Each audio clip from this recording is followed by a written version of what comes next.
Et avec nous pour en parler, Anthony Gratakos, secrétaire général de la gauche républicaine et socialiste. Bonsoir Anthony Gratakos, merci d'être avec nous.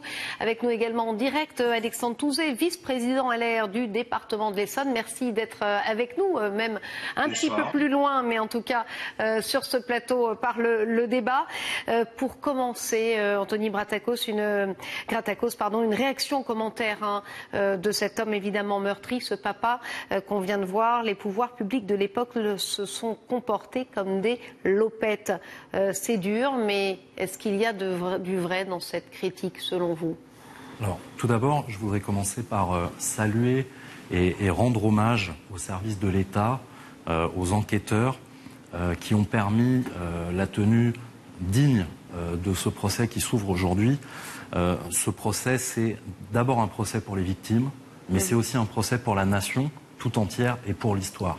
Alors évidemment, je comprends l'émotion de ce père que je viens d'entendre, mais je crois que l'État a joué son rôle dans la prise en charge des victimes, dans l'accompagnement des victimes et des familles, parce que ce n'était pas leurs enfants qui étaient visés en particulier, c'était la société tout entière qui était visée à travers ces attentats, c'était notre mode de vie, nos façons de penser.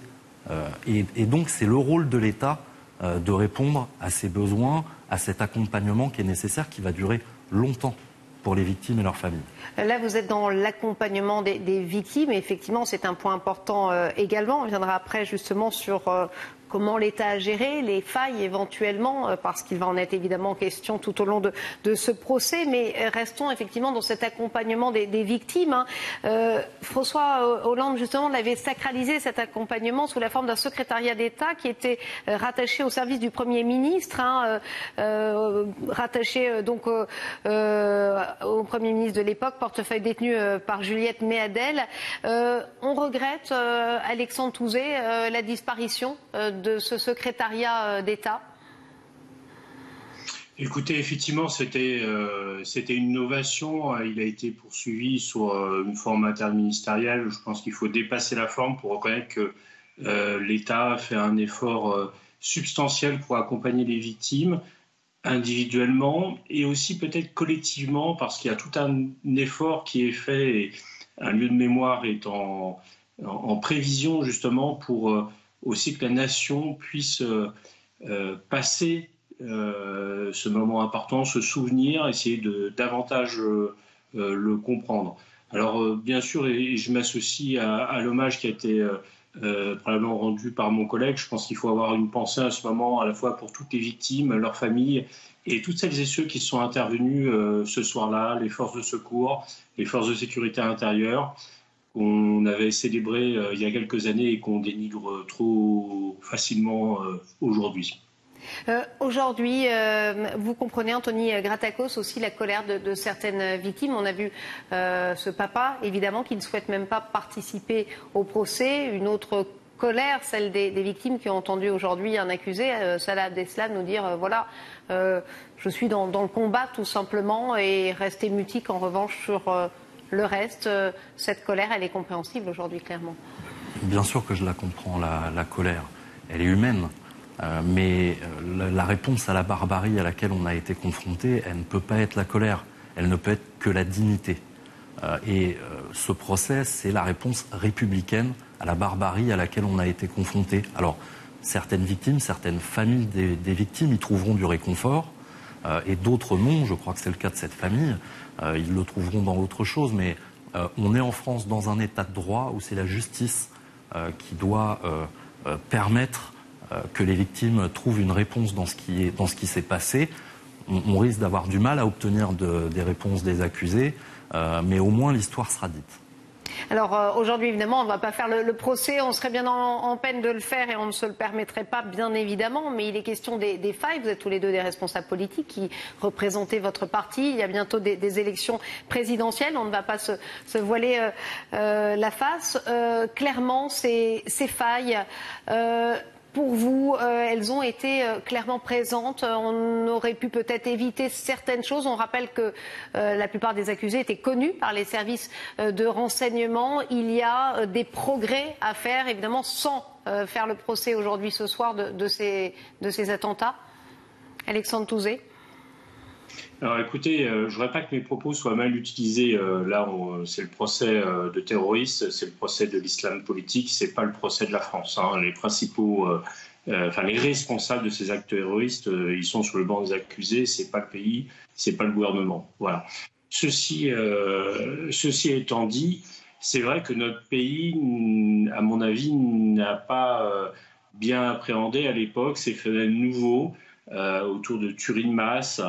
Et a peut-être sous-évalué le risque de départ de jeunes Français sur zone, a peut-être sous-évalué ces proto-États qui se créent, a peut-être pas créé les services de renseignement qu'on a pu, dont le développement a suivi, puisqu'on a comblé ces lacunes.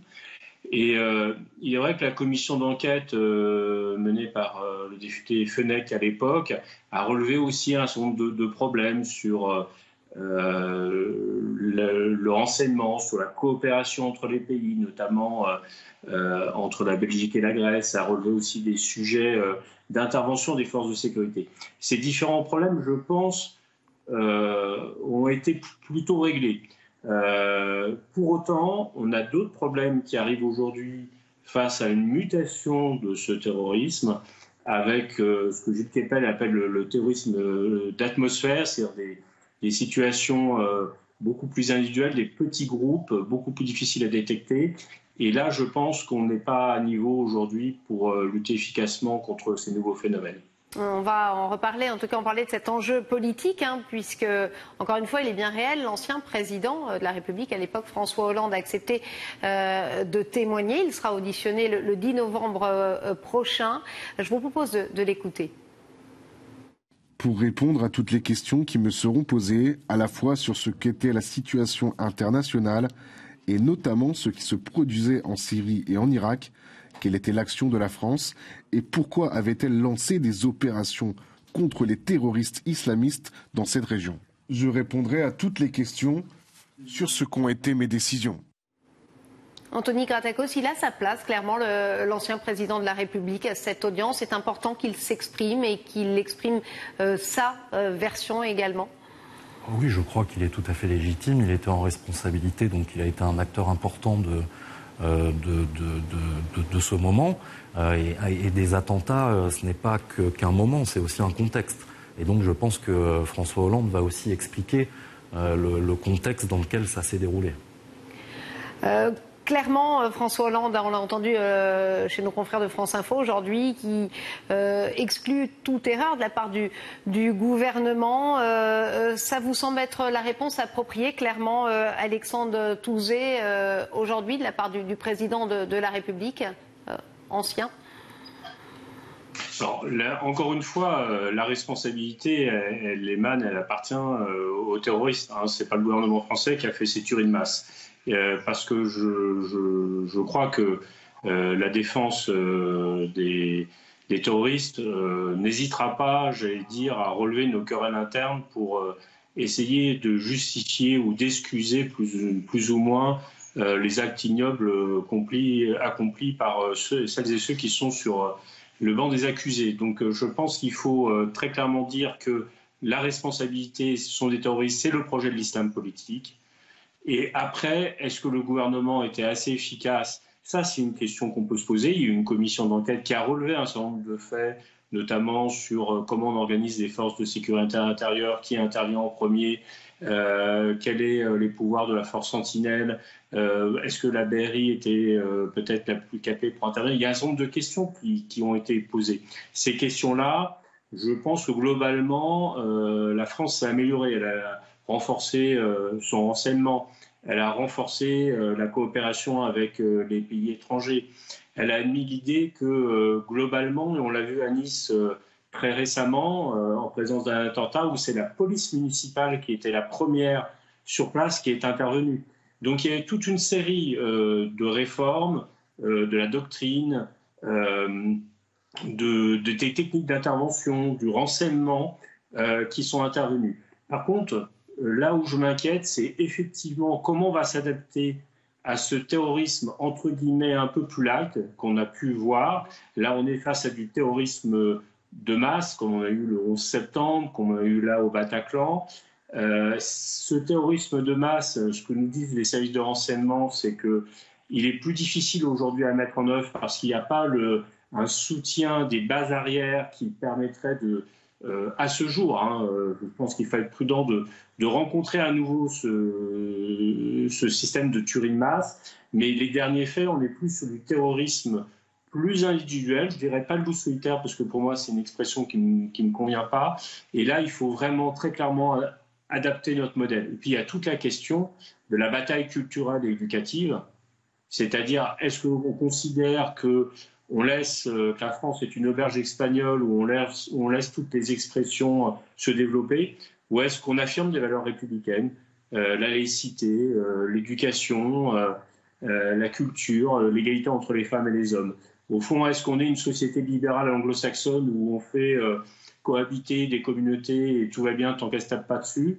Ou est-ce qu'on dit qu'on est une démocratie, une république avec des valeurs à affirmer? Donc il y a à la fois, je pense, faire progresser nos techniques d'intervention, le renseignement, j'allais dire aussi d'autres techniques, je pense à la reconnaissance faciale par exemple, et puis aussi avoir un combat culturel éducatif républicain au sein de notre pays. Anthony Gratakos, aujourd'hui, clairement, vous vous sentez davantage en sécurité en France qu'au lendemain de ces attaques? Mais je pense progrès, comme le dit Alexandre Touzé. Je pense que M. Touzé se trompe. D'abord, il ne réfléchit pas à la bonne échelle. On est, surtout dans le contexte qu'on connaît depuis quelques semaines, on était face à un terrorisme international. Là où il y a eu une faille, bien sûr, il y a eu des problèmes dans les services français, mais qui sont minimes au regard des failles qu'il y a eu dans les échanges entre les services européens. C'est là que ça a péché. Notamment belges et français. Belges et français, mais grecs, ces terroristes et les organisateurs de ces attentats ont voyagé à travers l'Europe. Ils étaient fichés dans certains pays, suivis dans d'autres, et ça n'a pas été communiqué.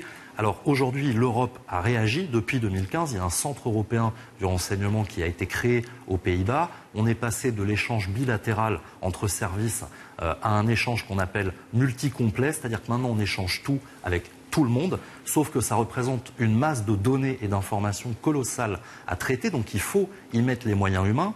Et là, dans le contexte qu'on connaît, c'est-à-dire la prise de l'Afghanistan par les talibans, qui peut être une base arrière pour des terroristes internationaux pour se financer, s'organiser et s'entraîner, on a plus que jamais besoin d'une coopération et de moyens internationaux pour lutter contre. Après, M. Touzé a raison sur un point, c'est qu'on a un sujet crucial. Moi, j'appelle le terrorisme discount.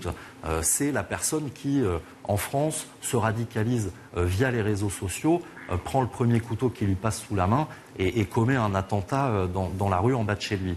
Ça, c'est du service de renseignement fin.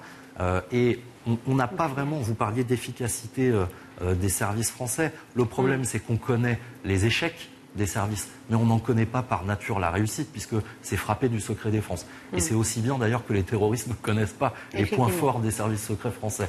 Et donc, chacun sait que beaucoup d'attentats, enfin on l'a lu ici ou là, et ça a été les déclarations de plusieurs ministres de l'Intérieur que des attentats ont été déjoués. On ne peut pas vraiment en évaluer la réalité. On peut estimer effectivement que ça arrive assez souvent. Pour rebondir sur vos propos... Mais vraiment, j'insiste, l'échelle idoine aujourd'hui pour la lutte contre ce terrorisme international, c'est l'Europe. Justement, je voudrais vous faire écouter l'analyse de Thibault de Mondrial, le président du Centre de réflexion sur la sécurité intérieure. La menace terroriste est revenue au même niveau de danger qu'en 2015 pour plusieurs raisons. D'abord, on a sur notre territoire beaucoup de gens qui sont allés au djihad et qui sont revenus. Ces gens ont la capacité de mener des actions militaires coordonnées. La deuxième raison, c'est qu'Al-Qaïda a cité la France comme son ennemi principal dans ses 2 dernières vidéos. Alexandre Touzé, d'accord avec ce diagnostic de Thibault de Mondrial? Tout à fait, je crois qu'on est visé parce qu'on exprime une valeur forte de la laïcité qui est assez propre à la France. On a la question, bien sûr, des caricatures qui nous met aussi en avant par rapport à d'autres pays. Et puis je rajouterais toute la problématique des sortants de prison. C'est-à-dire que nous avons tout un sujet du risque endogène et je partage, il n'y a pas de différence entre nous, malgré ce qui a été dit sur le risque effectivement de nouvelles bases, d'États qui commencent à se consolider, que ce soit de poches, de proto-États, que ce soit au Sahel ou en Afghanistan. Je n'ai pas de sujet là-dessus, mais on a un énorme risque en interne avec des sortants de prison qui ont été condamnés avant 2015, avant que les peines soient fortes, avec des personnes extrêmement radicalisées, avec des personnes qui n'ont pas été condamnées pour fait de terrorisme, mais qui se sont radicalisées en prison. Et puis, on a une partie de la jeunesse qui aussi dérive vers une forme de radicalité religieuse, qui n'est pas forcément aujourd'hui une radicalité violente, qui s'exprime souvent à travers une expression religieuse extrêmement forte, mais qui passe pas nécessairement à l'acte. Donc on voit bien qu'on a tout un risque endogène aujourd'hui qu'on ne maîtrise pas suffisamment au regard de son ampleur et malgré, ça je partage, l'investissement des services, l'investissement des policiers sur le terrain, l'investissement des services sociaux des collectivités sur le terrain, parce qu'il s'agit aussi d'accompagner socialement certaines familles, de surveiller certains individus, et on est là face à une masse critique extrêmement importante. Anthony Gratakos, le mot de la fin pour vous, clairement, est-ce que Emmanuel Macron, en tant que chef de l'État, a pris la mesure de ce que vous nous décrivez comme menaces et problèmes sur le front du terrorisme? Concernant Emmanuel Macron, je ne saurais pas tellement. Vous êtes socialiste et il va défendre son bilan. Emmanuel Macron, à un moment donné, assez rapidement d'ailleurs, la question va être posée à tous les candidats de la présidentielle, puisque c'est l'inquiétude de beaucoup de nos compatriotes. C'est une question qui est transpartisane. Vous voyez bien qu'avec M. Touzet, on est d'accord sur la plupart des sujets. Il peut y avoir des nuances. Il peut y avoir aussi un problème de cohérence par rapport à ce qu'on défend et à ce qu'on fait. C'est-à-dire que des gouvernements qui ont été au pouvoir n'ont pas mis les moyens aussi dans ces services pour pouvoir faire de la prévention contre le terrorisme. On a connu une politique d'austérité très grande à partir de l'élection de Nicolas Sarkozy à la tête de l'État. Je ne suis pas sûr que ça n'ait pas eu un rôle dans l'appauvrissement des services, les manques de moyens en personnel et la diminution même de ces personnels dans ces services. Il faut savoir ce qu'on veut. Il faut admettre que Emmanuel Macron, de ce côté-là, pour ce qui concerne, j'ai plein de reproches à lui faire sur beaucoup d'autres services de la fonction publique, mais en la matière, dans la foulée des politiques qui ont été engagées après 2015, il les a pas remis en cause, il les a plutôt encouragées. Merci à tous les deux, Anthony Gratakos sur ce plateau, Alexandre Touzet. Merci à vous d'avoir accepté ce débat ce soir. Et c'est la